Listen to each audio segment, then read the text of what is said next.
Air force की तैयारी करने वाले धुरंधरों, क्या चल रहा है मन में? मन में ये क्वेश्चन उठ रहा है कि तैयारी तो कर रहे हैं, पता नहीं सफलता मिलेगी कि नहीं। तैयारी करना ही सफलता है। जब अच्छी तैयारी होगी तो सफलता तो मिलनी ही है, लेकिन सफलता किस रूप में मिलेगी,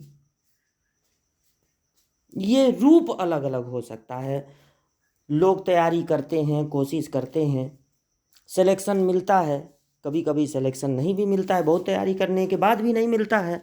लेकिन रास्ते बंद नहीं होते हैं। अगर एक रास्ता बंद होता है तो कई रास्ते खुल जाते हैं उनके लिए जो मेहनत से कभी पीछे नहीं हटते हैं। आपको मेहनत करना है, खूब अच्छी तैयारी करनी है। जो एयरफोर्स निकाल ले रहे हैं वो जॉब पाएंगे, जो एयरफोर्स नहीं निकाल पा रहे हैं किसी कारण से, उनकी भी ये जो जानकारी है वो कहीं ना कहीं जीवन में काम आएगी। जो एयरफोर्स नहीं निकाल पाए वो लोगों को पढ़ा पढ़ा के एयरफोर्स निकलवा देंगे। लेकिन जीवन में कभी निराश नहीं होना चाहिए। अगर आप तैयारी कर रहे हैं, पूरे मन से कर रहे हैं, तो आपको सफलता मिलेगी। तैयारी करना ही सफलता है। कि हमको लूसेंट की पूरी बुक लगाने आ गई तो हम सफल हो गए।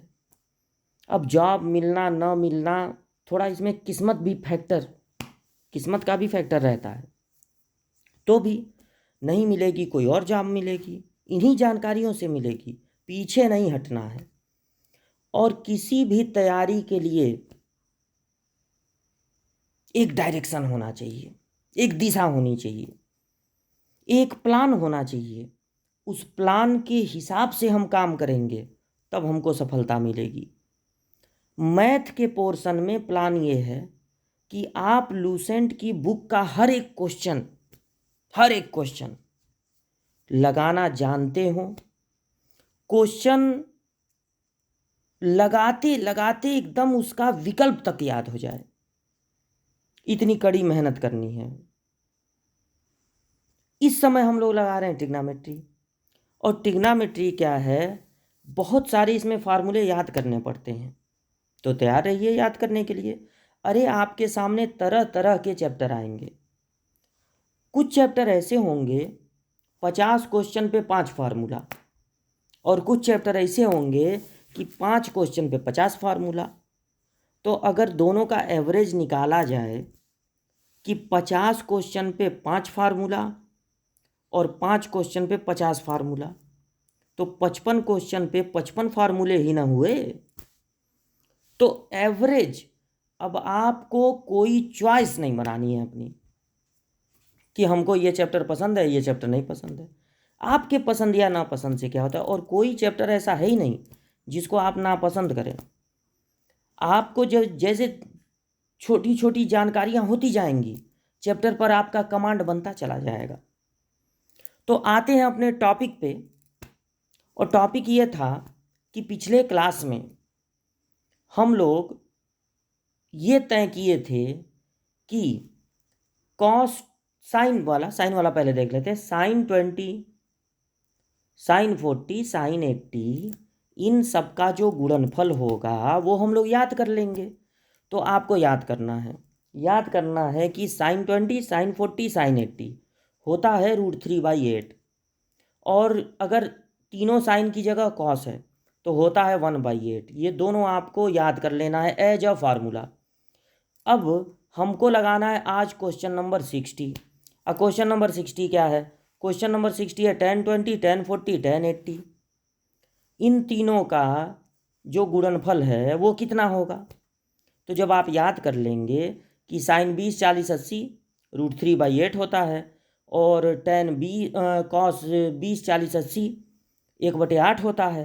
तो जब कोई आपसे पूछेगा कि tan 20, tan 40, tan 80 का मान कितना होगा, तो tan क्या होता है? tan होता है साइन बाई कॉस।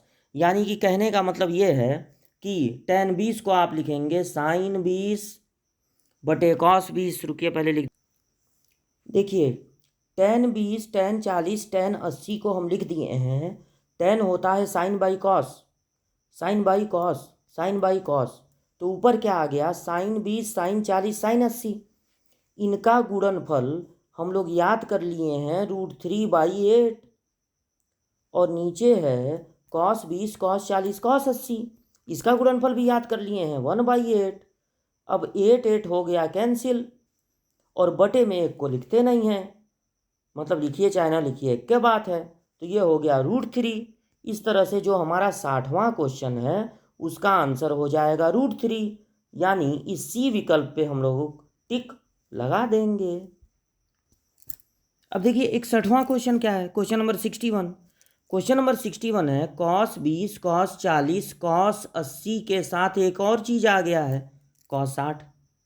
तो इसका मान जब आप याद रखेंगे कि cos 20, cos 40, cos 80 का मान होता है 1/8, और साथ में एक चीज़ और आपका है cos 60। तो cos 60 की वैल्यू आपको याद रखनी है कि 1/2 होती है। ये 10th क्लास से ही आपको याद है। तो ये हो जाएगा 1/16। एक में 1 का गुणा 1, 8 दूनी 16। तो 1/16 पे आप टिक लगा देंगे। फिर इसके बाद है साइन 20, साइन 40, साइन 80 के साथ साइन 60 दे दिया गया है। तो आपको याद रखना है कि 20, 40, 80 अगर साइन है तो वो होता है √3/2।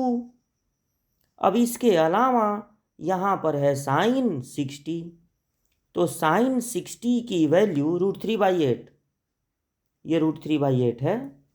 √3/8 में साइन 60 का इंटू कर देना है, और साइन 60 होता है √3/2। तो ऊपर का गुणनफल होगा 3 कर्णिम 3 कर्णिम 3 का गुणा 3, और नीचे होगा 8 दूनी 16। तो 3/16 आंसर हो जाएगा। 3/16 पे टिक लगा दीजिएगा। और देखिए अभी अभी हम लोग लगाए हैं कि tan 20, tan 40, tan 80 इनका गुणनफल आया था √3, आया था ना। अभी 60वां क्वेश्चन तो यही था। तो ये भी आप ध्यान में रखिए, ये सब याद करना पड़ेगा। कंपटीशन लेवल पर ये सब याद किया जाता है फार्मूले की तरह। तो tan 20, tan 40, tan 80 का मान कितना निकला था √3। और अब एक और चीज़ इसमें बच गया tan 60। तो इसमें जब tan 60 का गुणा होगा तो tan 60 का मान तो याद रखना है, tan 60 का मान याद रखना है कि होता है √3। तो जब √3 में √3 का गुणा होगा तो कितना आ जाएगा 3, यानी कि जो क्वेश्चन नंबर 63 है उसका आंसर होगा √3। तो √3 जिस विकल्प में है उस पर टिक लगा देंगे। √3 का 2 बार गुणा था, तो √3 और √3 का गुणा हो जाएगा 3 पर टिक लगाएंगे, √3 पे नहीं 3 पे। क्वेश्चन नंबर 64, 64th क्वेश्चन क्या है, ये देखिए ये कॉस है a-b और ये कॉस है a+b, साइन है a-b और ये साइन है a+b। तो यहाँ पर cos a, cos b plus sine a sine b की तरह है। अगर सपोज कीजिए a-b देखिए रिपीट हो रहा है, तो अगर a-b को आप सपोज कर लीजिए स्मॉल ए, और a+b को आप सपोज कर लीजिए स्मॉल b। अगर आप हर a-b की जगह स्मॉल a रखते हैं और a+b की जगह स्मॉल b रखते हैं तो आपको मिलेगा, देखिए a-b फिर आया तो इसकी जगह रख दिए हैं स्मॉल a, और यहाँ पर स्मॉल b। तो ये अब एकदम फार्मूले की तरह हो गया, cos A cos B plus sine a sine B. ये फार्मूला होता है कॉस a-b का। Cos A cos B plus sine a sine B, ये फार्मूला होता है ए माइनस बी का। और अगर यहाँ पर आप ए में से बी को माइनस करेंगे तो चिन्ह बदल जाएगा, चिन्ह बदल जाएगा। तो ये प्लस ए माइनस ए कट जाएगा और माइनस बी ऐड होके -2b हो जाएगा, कैपिटल बी। कॉस के साथ वाला माइनस हट जाता है क्योंकि फोर्थ क्वाड्रेंट में चौथे चतुर्थांश में कॉस होता है धनात्मक, इसलिए कॉस के साथ वाला माइनस हट जाता है। तो क्या मिल गया? cos 2b। अब आप अपने ऑप्शन में देखिए cos 2b कहीं है ही नहीं, तो cos 2b को भी थोड़ा सा बदलना पड़ेगा। तो cos 2a के 4 फार्मूले आपसे कहे हैं याद करने के लिए, और cos 2a का कौन सा फार्मूला यहाँ पर लगा है देख लीजिए। अब ये देखिए cos 2a आया नहीं था, ही कटम कुट्टा। cos 2 sin 2 भी आया नहीं था, ही कटम कुट्टा। अब बच गया 2 ठो। तो पहला वाला क्या है? Sine square B minus one, sine square B minus one.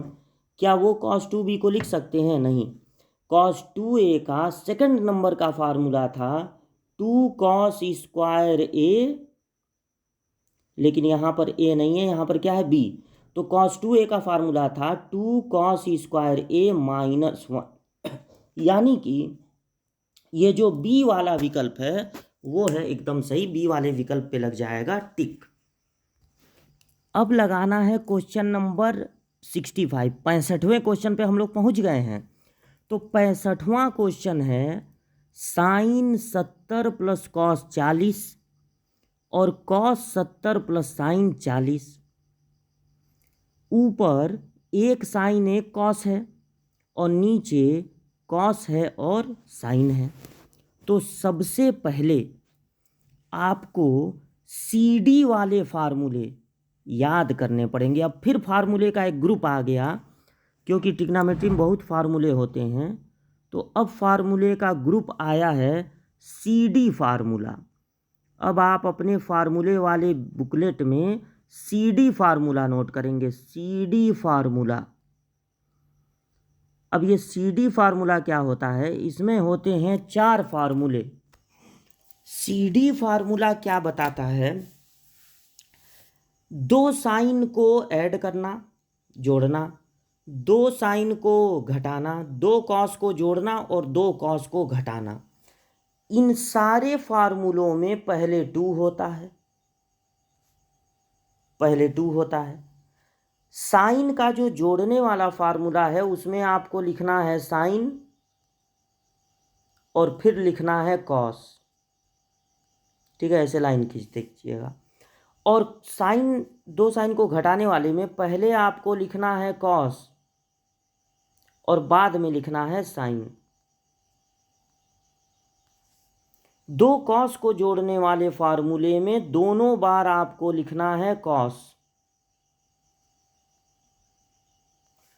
और 2 कॉस को घटाने वाले फार्मूले में दोनों बार लिखना है साइन, दोनों बार लिखना है साइन। अब पहला वाला जो होगा उसके साथ कोणों को जोड़कर C प्लस डी बाई 2 लिख देना है हर जगह, C plus D by 2, C plus D by 2, C plus D by 2। और ये जो घटाने वाला फार्मूला है, घटाने वाला, उसमें आपको क्या करना है?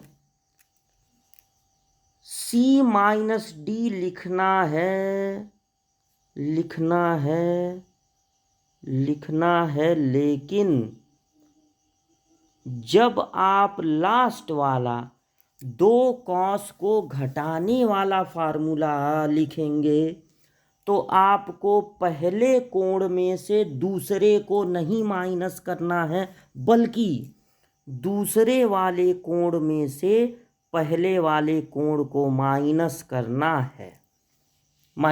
है। तो दो साइन को जोड़ने वाला घटाने वाला, दो कॉस को जोड़ने वाला घटाने वाला, ये फार्मूला आप कर लेंगे याद और अपने डायरी में नोट कर लेंगे, याद कर लेंगे, ये बहुत जगह काम आएगा। अब इसी फार्मूले पर आधारित है जो हम लोगों को अब क्वेश्चन लगाना है। तो वीडियो को यहाँ पॉज करके आप इसको नोट कर लेंगे, याद कर लेंगे। और अब आगे बढ़ते हैं और लगाते हैं क्वेश्चन। अब देखिए इस क्वेश्चन में हम क्या करेंगे, साइन 70 को हम नोट करेंगे और ये जो बगल में कॉस है 40, इसको लिख देंगे साइन 50। कॉस को अगर आप साइन लिखेंगे तो इस कोण को 90 में से घटा देना है। अगर आप साइन को कॉस लिखना चाहें या कॉस को साइन तो लिख सकते हैं, लेकिन बस क्या करना होगा, कोण को 90 में से घटा देना है। और नीचे हम पहले लिखेंगे कॉस 70 और फिर लिख देंगे कॉस 50। कॉस 50। जब इस साइन को कॉस लिखेंगे तो क्या करेंगे, 40 को 90 में से घटा देंगे। और अब यहाँ पर ऊपर दो साइन को जोड़ने वाला फार्मूला लगेगा, यानी 2 साइन फिर कॉस। और यहाँ दो कॉस को जोड़ने वाला फार्मूला लगेगा, यानी दोनों बार कॉस ही कॉस। पहले क्या करना है, दोनों कोणों को जोड़कर 2 से भाग, दोनों कोणों को जोड़कर 2 से भाग। अब फिर क्या करना है, दोनों कोणों को घटाकर, घटाने पर कितना आएगा 20, 2 से भाग दे देना है, 20/2। अब ये 2 ऊपर नीचे है कैंसिल हो गया, और कॉस 10 भी है ना ऊपर नीचे, ये भी कैंसिल हो गया। तो बचा साइन 60/कॉस 60, यानी कि tan 60। साइन बटे कॉस क्या होता है, tan, और tan 60 का मान होता है √3। tan 60 का मान याद रखना है √3। तो √3 पर टिक लग जाएगा, 65वें का आंसर होगा √3। क्वेश्चन नंबर 66 पूछा जा रहा है कि 2 sine square theta plus 3 cos square theta का अधिकतम मान कितना होगा।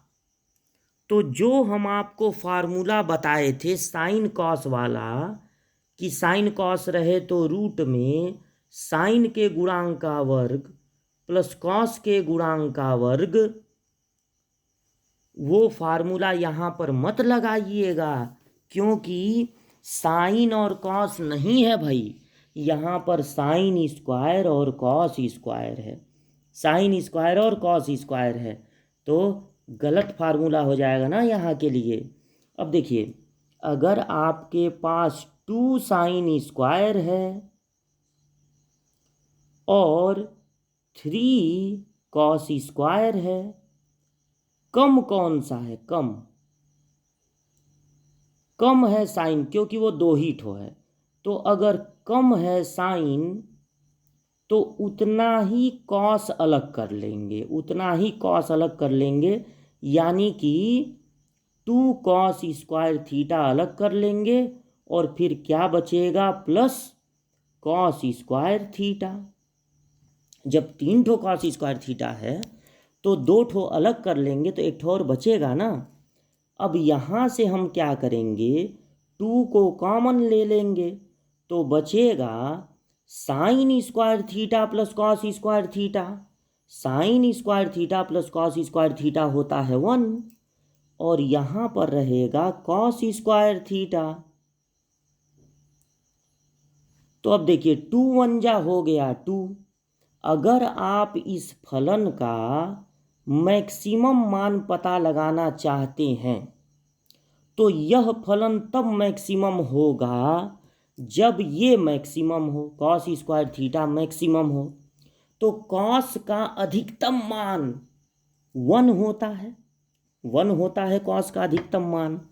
तो कॉस स्क्वायर थीटा का भी अधिकतम मान 1 होगा। तो जब यहाँ पर कॉस का अधिकतम मान रखेंगे, इसका अधिकतम मान रखेंगे 1, तब आपको पूरे फलन का अधिकतम मान मिलेगा। यानी कि इस फलन का अधिकतम मान है 3 पर आप टिक लगा देंगे। और यहीं पर आज की वीडियो क्लोज की जा रही है और अगले क्लास में इसके आगे के क्वेश्चन हम लोग लगाएंगे।